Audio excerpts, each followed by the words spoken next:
ஸ்ரீ குருபியோ நமக. திருமூலர் திருமந்திரம் உரையின் 13 விளக்கம். மண் அளந்தான் மலரோன் முதல் தேவர்கள் என் அளந்தின்னும் நினைக்கிறார் ஈசனை.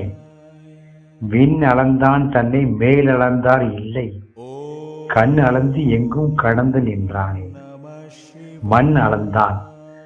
மகாபலி சக்கரவர்த்தியிடம் 3 அடி நிலம் கேட்டு ஈரடியால் விண்ணையும் மண்ணையும் அளந்து பின் 3வது அடிக்கு இடம் கேட்டு அவன் தலையில் அடி வைத்தவன் திருமால்.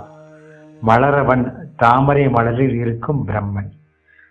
படியடி வான்முடி பற்றினும் தோற்றா அடிமுடி என்னும் ஓர் அருட்பெரும் ஜோதி என்று அருட்பெரும் ஜோதி அகவலில் வள்ளல் பெருமான் பாடியபடி படியடி வான்முடியை இவ்வயனும் மாலும் பற்றினாலும் தோற்றா அருட்பெரும் ஜோதியின் பிரகாசம் எல்லை இல்லாமல் இடைவிடாது வியாபித்து கொண்டே போவதால் தான் அகுது ஆதியும் அந்தமும் இல்லா அருட்பெரும் ஜோதி என மாணிக்க வாசக பெருமானாலும் வள்ளற் பெருமானாலும் புகழ்ந்து பாடப்பெற்றுள்ளது.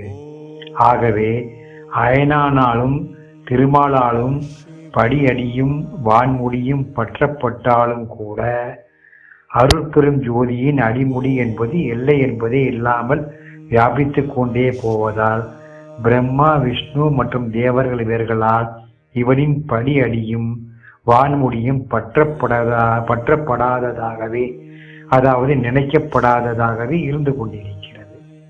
அதாவது காலவெளி என்பதற்கு முன்பிருந்தே ஒளிர்ந்து கொண்டிருக்கும் ஆத்ம பிரகாசத்தை காலவெளிக்கு உட்பட்டதாக கருதி அடைய முயல்வது என்பது இயலாத ஒன்று என்பதே இதன் மெய்ப்பொருள்.